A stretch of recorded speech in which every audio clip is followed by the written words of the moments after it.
இப்போ இது ஒரு தொடை எலும்பு, பயந்துடாதீங்க, ஹியூமன் தொடை எலும்பு மாடல். இது ஏர்லியர் டேஸில் என்ன பண்ணுவாங்கன்னா அந்த கோர் டீகம்ப்ரெஷன் ப்ரொசீஜர் பண்ணிவிட்டு அதுக்கப்புறம் அங்கே போன் கிராஃப்ட் வைப்பாங்க. இப்போது போன் கிராஃப்ட் அங்கே வைக்கிறதுக்கு பதிலாக, எலும்பு பிட் அங்கே வைக்கிறதுக்கு பதிலாக ஸ்டெம் செல்ஸையும் எலும்போட மேட்ரிக்ஸையும் நல்லா மிக்ஸ் பண்ணி அங்கே நாங்கள் பிளேஸ் பண்ணுறோம்.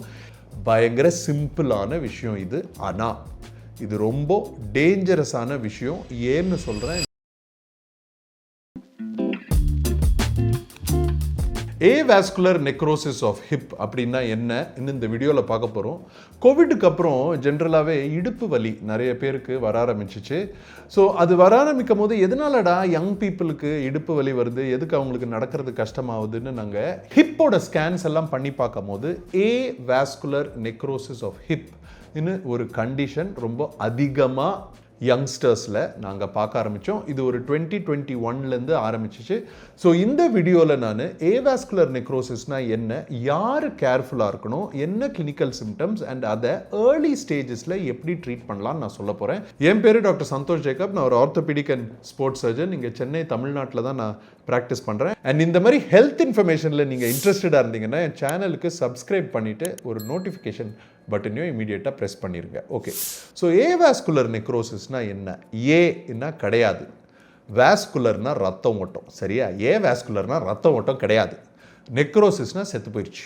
பயங்கர சிம்பிள். ஸோ ஏவாஸ்குலர் நெக்ரோசிஸ்னா இப்போ இது ஒரு தொடை எலும்பு, பயந்துடாதீங்க, ஹியூமன் தொடை எலும்பு மாடல். இது உண்மையான ஹியூமன் கிடையாது. ஸோ இங்கே நீங்கள் பார்த்தீங்கன்னா இந்த ரவுண்டாக இருக்குல்ல, இதுதான் ball of the hip or head of the hip, சரியா? இங்கே சென்டரில் இருக்க பாயிண்ட் இருக்குல்ல, இது பேர் தான் neck of the hip. And இது அசிட்டாபுலம் இன்னும் ஒரு சாக்கெட்டில் உட்காந்து மூவ் பண்ணும். ஸோ இப்போ நீங்கள் இந்த பால் ஆஃப் த ஹிப் பார்த்தீங்கன்னா நல்லா வழன்னு உருண்டையாக ஸ்மூத்தாக இருக்கும் பாருங்கள். ஸோ எப்போ இந்த பால் ஆஃப் த ஹிப்புக்கு ரத்தம் ஓட்டம் போகிறது கம்மி ஆகுதோ, இப்போ இந்த இடுப்பை பார்த்தீங்கன்னா இந்த ரவுண்டுக்கு இந்த சென்டர் பாயிண்ட் தானே கனெக்ஷன். ஸோ மேக்சிமமான ரத்தம் ஓட்டம் இந்த பாலுக்கு ஹிப் ஜாயிண்ட் ஓட சென்டர் நெக்கிலேருந்து தான் போகும். அண்ட் அதுக்கப்புறம் ஒரு 10% இந்த சைட்லேருந்தும் வரும். எப்போ இந்த ரத்தம் ஓட்டம் பால் ஆஃப் த ஹிப்புக்கு கம்மி ஆகுதோ அப்போது ஏவாஸ்குலர் நெக்ரோசிஸ் ஆஃப் ஹிப்பு வருங்க. பயங்கர சிம்பிளான விஷயம் இது, ஆனால் இது ரொம்ப டேஞ்சரஸான விஷயம். ஏன்னு சொல்கிறேன், ஏன் இந்த வீடியோவை நீங்கள் கவனிக்கணும்னா, ஃபஸ்ட்டு ஸ்டேஜ்லேயும் செகண்ட் ஸ்டேஜ்லேயும் ஏவாஸ்குலர் நெக்ரோசிஸோட ப்ராப்ளம் ஆரம்பித்து ஒரு 1 or 2 இயர்ஸுக்கு சிம்டமே இருக்காதுங்க. அதுதான் இதில் பெரிய பிரச்சனை. ஸோ உங்களுக்கு கோவிட் நீங்கள் ஸ்டிராய்டு இன்டேக் நிறைய எடுத்திருக்கீங்க, இல்லைன்னா ஸ்டிராய்ட்ஸ் ஜென்ரலாகவே நீங்கள் உங்கள் லைஃப்பில் லாங் டேர்முக்கு எடுத்துகிட்டு உங்களுக்கு ஹிப் ஜாயிண்டில் பெயின் இப்போ ரீசெண்டாக வந்திருக்குன்னா இமீடியட்டாக ஒரு ஆர்த்தோபெடிக் சர்ஜனை போய் நீங்கள் கிளினிக்கல் எக்ஸாமினேஷனுக்கு பாருங்கள். ஸோ ஏவாஸ்குலர் நெக்ரோசிஸ் எதனாலெல்லாம் வரும்? ஒரு கண்டிஷன் நான் சொல்லிட்டேன், நிறைய ஸ்டிராய்ட்ஸ் எடுக்கிறதுனால. ரெண்டாவது இடுப்பில் ஏதாவது அடிபட்டு ஃப்ராக்சர் ஆகி அந்த ஃப்ராக்சர் நம்ம கவனிக்காமல் போயிட்டோம்னா, அந்த ஃப்ராக்சர் ஆன டைமில் ரத்தம் ஓட்டம் ஏதாவது கட் ஆயிருந்துச்சுனாலும் ஏவாஸ்குலர் நெக்ரோசிஸ் வரலாம். ரெண்டாவது, பிளட் ஃப்ளோவில் ஏதாவது ப்ராப்ளம் இருக்குது, சிக்கிள் செல் அனீமியா மாதிரி இஷ்யூஸ் இருக்குனாலும் இந்த பிரச்சனை வரலாம். அதை தவிர ஆட்டோ இம்யூன் டிசீஸ் இருந்துச்சுன்னா, ரொம்ப ஆல்கஹால் குடித்தாங்கன்னா, ரொம்ப ஸ்மோக் பண்ணாங்கன்னாலும் ஏவாஸ்குலர் நெக்ரோசிஸ் என்ற பிரச்சனை வரும். நிறைய டைமுங்க இடியோபத்திக் ஏவாஸ்குலர் நெக்ரோசிஸ் ஆல்சோ நாங்கள் பார்க்குறோம். எல்லா ரீசன்ஸும் செக் பண்ணி பார்க்கும் போது ஒரு காசுமே எங்களுக்கு தெரியாது. ஸோ இது கூட பாசிபிலிட்டி. ஸோ என்னென்ன சிம்டம்ஸ் வரும்? ஸோ 6 ஸ்டேஜ் இருக்குன்னு வைங்க. இதில் நிறைய கிளாசிஃபிகேஷன்ஸ் இருக்குங்க. பட் இதை நம்ம ஒரு 6 ஸ்டேஜஸாக நம்ம பிரித்தோம்னா உங்களுக்கு புரிஞ்சுக்கிறது ஈஸியாக இருக்கும். ஸோ ஃபஸ்ட்டு 2 ஸ்டேஜஸ் எக்ஸ்ரேயில் உங்களுக்கு நார்மலாக இருக்கும். அண்ட் ஃபஸ்ட்டு 2 ஸ்டேஜஸில் ரொம்ப கம்மி பேருக்கு தான் இங்கே சிம்டம்ஸ் இருக்கும். So mostly stage 1 or stage 2ல் நம்ம டயக்னோஸ் பண்ணுறது ரொம்ப ரொம்ப ரேர். ஏன்னா சிம்டம்ஸ் ஒன்றும் இருக்காது. அண்ட் பை சான்ஸ் யாருக்காவது சிம்டம்ஸ் இருக்குன்னு வைங்க, அவங்க போய் எக்ஸ்ரே எடுத்தாங்கன்னா எக்ஸ்ரேயில் ஒன்றும் தெரியாது. ஸோ ஸ்டேஜ் 1 and 2 மோஸ்ட்லி நம்ம மிஸ் பண்ணிடுவோம். அடுத்தது ஸ்டேஜ் 3 and 4. ஸ்டேஜ் 3 and 4ல் உங்களுக்கு சிம்டம்ஸ் வர ஆரம்பிக்கும். வலி நிறைய இருக்கும், நடக்கிறது கஷ்டமாக இருக்கும், ஸ்குவாட்டிங் பண்ணுறது கொஞ்சம் கஷ்டமாக இருக்கும், காலை உள்ள வெளியில் திருப்புறது கொஞ்சம் கஷ்டமாக இருக்கலாம், கொஞ்சம் லிம்ப் கூட நீங்கள் பண்ண ஆரம்பிக்கலாம்.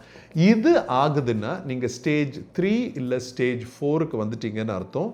ஸ்டேஜ் 3 அண்ட் ஸ்டேஜ் 4ல் என்ன ஆகும்னா, ஹிப் ஜாயிண்டோட இந்த பால் இருக்கு இல்லைங்க, ஃபஸ்ட்டு 2 ஸ்டேஜஸில் இந்த பாலோட ஷேப்புக்கு ஒரு சேஞ்சுமே வராது. எல்லாமே உள்ள ரத்தம் ஓட்டம் கொஞ்சம் சேஞ்ச் ஆகுறது, எலும்போட டென்சிட்டி மாறுறது, அந்த மாதிரி தான் ஆகும். ஸ்டேஜ் 3 அண்ட் 4ல் என்ன ஆகும்னா, இந்த பாலோட ஷேப்பு கொஞ்சம் கொஞ்சமாக மாற ஆரம்பிக்கும். ஏன்னா அந்த பாலுக்கு உள்ள இருக்க சப்போர்ட்டிங் போன் இருக்கு இல்லைங்க, அது கொஞ்சம் வீக் ஆக ஆரம்பிக்கும். ஸோ பாலோட ஷேப்பு வெளியிலேருந்து கொஞ்சம் கொஞ்சமாக மாற ஆரம்பிக்கும். இந்த பாலோட ஷேப்பு உங்களுக்கு மாற ஆரம்பிக்கும் போது எக்ஸ்ரேல கொஞ்சம் டிஃப்ரென்ஸ் உங்களுக்கு தெரியும். இந்த டைமில் தான் எக்ஸ்ரேல டிஃப்ரென்ஸ் தெரியுது, சிம்டம்ஸும் இருக்குன்னு பார்த்துட்டு எம்ஆர்ஐ ஸ்கேனுக்கு அனுப்புவோம். எம்ஆர்ஐ ஸ்கேனில் ஸ்டேஜ் 1லேருந்தே நம்ம கண்டுபிடிக்கலாங்க. ஸோ எதனால் இப்படி சொல்கிறேன்னா, ஜென்ரலாக ஹிப் பெயின் வருதுன்னு வைங்களேன், நம்மளுக்கு 2 இடுப்பு இருக்குல்ல, ஒரு இடுப்பில் ஸ்டேஜ் 3ல் இருக்கும். ஆனால் நம்ம எம்ஆர்ஐ ஹிப்பு 2 இடுப்புக்குமே பண்ணுறோம். ஸோ நாங்கள் என்ன பார்க்குறோன்னா, 2வது ஹிப்பு எங்கே உங்களுக்கு வலி இல்லை, சிம்டம்ஸ் இல்லை, எல்லாமே நார்மலாக இருக்கும், அந்த ஹிப்பில் நிறைய பேருக்கு ஸ்டேஜ் 2ல் இருக்குது. ஸோ நாங்கள் ஸ்டேஜ் 1 அண்ட் 2 சில ஹிப்ஸில் கண்டுபிடிச்சி அதை சேவ் பண்ணுறதுக்கு ஒரு மெயின் ரீசன் என்னென்னா, அடுத்த ஹிப்பில் ஸ்டேஜ் 3லையோ ஸ்டேஜ் 4லையோ இருக்கிறது தான். ஸோ உங்களுக்கு இந்த மாதிரி சிம்டம்ஸ் இருக்குன்னா, ஏவாஸ்குலர் நெக்ரோசிஸ் இன்னும் ஒரு ப்ராப்ளம் இப்போது ப்ரிவலண்ட்டாக இருக்குன்றது தெரிஞ்சுட்டு உங்கள் ஆர்த்தோபெடிக் டாக்டரை போய் பாருங்கள். அடுத்தது ஸ்டேஜ் 5 அண்ட் 6. இந்த ஸ்டேஜ் 5 அண்ட் 6ல் என்ன ஆகும்னா, இந்த பாலோட ஷேப்பு நல்லா மாறிடுங்க. ஏன்னா அதோட ஸ்ட்ரென்த் ரொம்ப குறைஞ்சிரும். ஸ்ட்ரென்த் குறைஞ்சிருச்சுன்னா அதால் அந்த ரவுண்ட் ஷேப்பை மெயின்டைன் பண்ண முடியாமல் கொலாப்ஸ் ஆகி ஸ்டேஜ் ஆஃப் ஆர்த்ரைட்டிஸ், இதோட ரவுண்ட் ஷேப் கம்ப்ளீட்டாக மாறி சில பேருக்கு ஸ்கொயர் ஷேப் ஆகும், ஓவல் ஆகும். ஸோ இது ஓவலாக ரஃப்பாக இருக்கும் அண்ட் நம்ம சாக்கெட் ரவுண்டாக இருக்கிறதுனால அவங்களால நடக்கவே முடியாது. இந்த ஸ்டேஜ் வந்துருச்சுன்னா ஜென்ரலாக நம்ம ஹிப் ரீப்ளேஸ்மெண்ட் தாங்க பண்ணணும். ஸோ இப்போ நம்ம ஸ்கேன் எல்லாம் எடுத்துட்டோம். ஒரு பேஷண்ட்டுக்கு ஏவாஸ்குலர் நெக்ரோசிஸ் இருக்குன்னு வைங்க, ஸ்டேஜ் 1 அண்ட் 2ல நம்ம கண்டுபிடிக்கும் போது weight loss, strength training, protein intake, சில மெடிகேஷன்ஸ், கால்சிட்டோனின், எலும்போட டென்சிட்டியை இன்க்ரீஸ் பண்ணுறதுக்கு, ரத்தம் ஓட்டத்தில் ஏதாவது பிரச்சனை இருந்துச்சுன்னா ரத்த ஓட்டத்தை இன்க்ரீஸ் பண்ணுறதுக்கு மாத்திரைங்க, PRP injections, bone marrow injections, இந்த மாதிரி விஷயங்க வச்சே நம்ம ஏவாஸ்குலர் நெக்ரோசிஸை ட்ரீட் பண்ணலாம், ரிவர்ஸ் கூட பண்ணலாங்க. ஸ்டேஜ் 1 அண்ட் 2ல கண்டுபிடிக்கிறவங்களுக்கு 90% ரிகவரி ரேட்டு, ரிவர்சல் ரேட் இருக்குங்க. ஸ்டேஜ் 3 அண்ட் 4க்கு போகும்போது தான் நம்ம கோர் டீகம்ப்ரெஷன் ஒரு ப்ரொசீஜர் பற்றி நம்ம எல்லாருமே பேசுவோம். ஸோ கோர் டீகம்ப்ரெஷன்னா என்னென்னா, கோர்ன்றது சென்டர் பார்ட். ஸோ நான் உங்களுக்கு சொன்னேன்ல, ஏவாஸ்குலர் நெக்ரோசிஸில் இந்த நெக்கிலேருந்து தான் ரத்தம் ஓட்டம் போகணும் ஹெட்டுக்கு. ஸோ கோர் டீகம்ப்ரெஷன்னா ரொம்ப சிம்பிளான விஷயம். இந்த எலும்போட சென்டரில் ஒரு ஓட்டை போட்டுட்டு நெக்கு த்ரூவாக ஹெட்டுக்கு ஒரு ட்ரில் போட்டு, ஏன் ரத்தம் ஓட்டம் அங்கே இல்லை, ஏன்னா ரொம்ப ப்ரெஷர் இருக்குது, அந்த ப்ரெஷரை ரிலீவ் பண்ணுறது பேர் தான் core decompression. Centre of the நெக்கில் போய் நம்ம பண்ணுறதுனால அது பேர் கோர். அங்கே உள்ள இருக்க ப்ரெஷரை நம்ம ரிலீவ் பண்ணுறதுனால அது பேர் டீகம்ப்ரெஷன். ஸோ இந்த கோர் டீகம்ப்ரெஷன் நம்ம பண்ணி முடிச்சிடுறோம் ஸ்டேஜ் 3, 4ல். அதே ப்ரொசீஜரில் பேஷண்ட்டோட எலும்பு மஜ்ஜையிலேருந்து, போன் மேரோலேருந்தும் ஃபேட்லேருந்தும் நம்ம செல்ஸ் எடுத்து அந்த ஸ்டெம் செல்ஸை நல்லா கான்சென்ட்ரேட் பண்ணி, ஒன்று அந்த ஸ்டெம் செல்ஸையே நம்ம இடுப்புக்குள்ளேயும் எங்கே நம்ம கோர் டீகம்ப்ரெஷன் நம்ம பண்ணமோ அங்கே பிளேஸ் பண்ணலாம்.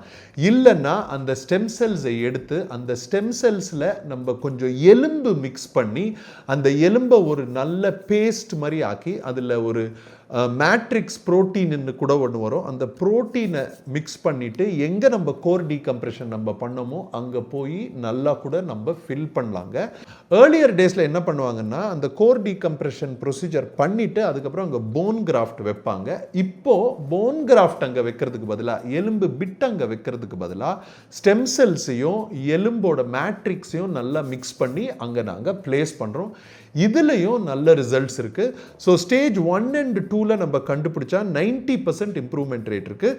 ஸ்டேஜ் 3 and 4ல கண்டுபிடிச்சி நம்ம கோர் டீகம்ப்ரெஷன் இல்லை கோர் டீகம்ப்ரெஷன் அண்ட் ஸ்டெம் செல்ஸோட பிளேஸ்மெண்ட் நம்ம பண்ணோம்னா 70% ஆளுங்களுக்கு ரிகவரி இருக்குன்னு ரிசர்ச்சில் போட்டிருக்காங்க. 30% ஆளுங்களுக்கு ப்ரோக்ரஸ் ஆகுது டு ஸ்டேஜ் 5 ஆர் ஸ்டேஜ் 6. அந்த stage 5 or 6 stage of arthritis and கொலாப்ஸுக்கு போயிட்டாங்கன்னா நம்ம ஹிப் ரீப்ளேஸ்மெண்ட் தாங்க பண்ணி ஆகணும். ஸோ ஏவாஸ்குலர் நெக்ரோசிஸ் யாருக்காவது இருக்குன்னா பண்ண வேண்டிய 5 விஷயம் என்னன்னு நான் சொல்கிறேன். ஃபஸ்ட்டு வந்து நீங்கள் எக்ஸசிவாக வேறு எந்த ப்ராப்ளம்க்காவது ஸ்டிராய்டு எடுத்துருக்கீங்களான்னு நீங்கள் பார்த்துட்டு இப்போ கரண்ட்டாக எடுத்துகிட்ருக்கீங்கன்னா எந்த டாக்டர் உங்களை அந்த ஸ்டிராய்டில் ஆரம்பித்தாங்களோ அந்த டாக்டரை போய் பார்த்து உங்களோட கண்டிஷனுக்கு இப்போ கூட இந்த ஸ்டிராய்டு எடுக்கிறது தேவையா, உங்களுக்கு இந்த ப்ராப்ளம் இருக்கிறதுனால இந்த ஸ்டிராய்டுக்கு வேறு ஏதாவது மாத்திரை நம்ம மாற்ற முடியுமான்னு நீங்கள் கேட்கணும். ரெண்டாவது, ஆல்கஹால் அண்ட் ஸ்மோக்கிங் இம்மீடியட்டாக ரெடியூஸ் பண்ணி அது ஸ்டாப் பண்ணுறதுக்கு என்னென்ன ஸ்டெப்ஸ் எடுக்கணுமோ நீங்கள் பண்ணணுங்க. ரெகுலராக எக்ஸசைஸ் பண்ணணும், கண்ட்ரோல்டாக ஸ்ட்ரென்த் ட்ரைனிங் பண்ணணும். நீங்கள் ஸ்ட்ரென்த் ட்ரைனிங் பண்ணிங்கன்னா தான் அங்கே மசில் மாஸ் இன்க்ரீஸ் ஆகும். மசில் மாஸ் இன்க்ரீஸ் ஆச்சுன்னா ஆட்டோமேட்டிக்காக உங்கள் மூவ்மெண்ட்டும் எலும்போட ஸ்ட்ரென்த்தோ ரத்த ஓட்டமோ இன்க்ரீஸ் ஆகும். அதுக்கு அடுத்தது உங்களுக்கு அண்டர்லைங் கண்டிஷன்ஸ், லிப்பிட் ப்ராப்ளம்ஸ் ஏதாவது இருக்கா, கொலஸ்ட்ரால் ஆல்டர்டாக இருக்கா, ஓவர் வெயிட்டாக இருக்கீங்களா, ஆஸ்டியோபரோசிஸ் இருக்கா, டயபெட்டிஸ் இருக்கா, வேற ஏதாவது மெடிக்கல் கண்டிஷனால இந்த ப்ராப்ளம் வந்திருக்கான்னு செக் பண்ணி அதையும் நீங்கள் சரி பண்ணணுங்க. அண்ட் ஃபைனலாக நல்ல ப்ரோட்டீன் இன்டேக் எடுத்து விட்டமின்ஸு ஃபைபர் எல்லாம் சேர்த்து கேலரி பேலன்ஸில் நல்ல டயட் எடுங்க. ஸோ ஓவராலாக பார்த்தீங்கன்னா இந்த ஏவாஸ்குலர் நெக்ரோசிஸ் ஆஃப் ஹிப் ஒரு சீரியஸான கண்டிஷன் தான். ஆனால் இந்த கண்டிஷனை பற்றி உங்களுக்கு தெரிஞ்சிருக்குன்னு வைங்க. இந்த கண்டிஷனை நம்ம ஸ்டேஜ் 1, ஸ்டேஜ் 2, ஸ்டேஜ் 3 இல்லை ஸ்டேஜ் 4ல கூட நம்ம கண்டுபிடிச்சா உங்களோட ஹிப்பை ஹிப் ரீப்ளேஸ்மெண்ட்டுக்கு போகாமல் சேவ் பண்ணலாம். உங்கள் ஹிப்பு வந்து இன்னும் கொலாப்ஸ் ஆக ஆரம்பிக்கல, இந்த சர்க்கிள் இன்னும் இந்த ரவுண்ட் உங்களுக்கு இன்னும் மெயின்டைன் ஆகுதுன்னா அது உங்களுக்கு ஸ்டேஜ் 3 இல்லை ஸ்டேஜ் 4 தான். இந்த மாதிரி ஸ்டேஜில் நீங்கள் இருந்தீங்கன்னா core decompression, bone marrow placement, கரெக்டான diet, exercise, weight loss, physical therapy எல்லாமே ஏவாஸ்குலர் நெக்ரோசிஸை ரிவர்ஸ் பண்ணுறதுக்கு ஹெல்ப்ஃபுல்லாக இருக்குங்க. இந்த வீடியோ உங்களுக்கு யூஸ்ஃபுல்லாக இருந்துச்சுன்னா இதை லைக் பண்ணி ஷேர் பண்ண மறந்துடாதீங்க. அண்ட் உங்கள் ஃப்ரெண்ட்ஸ் யாருக்காவது இந்த பிரச்சனை இருந்துச்சுன்னா அவங்களுக்கு இந்த வீடியோவை அனுப்பிச்சு வைங்க. கூடிய விரைவில் உங்களை அடுத்த வீடியோவில் சந்திக்கிறேன்.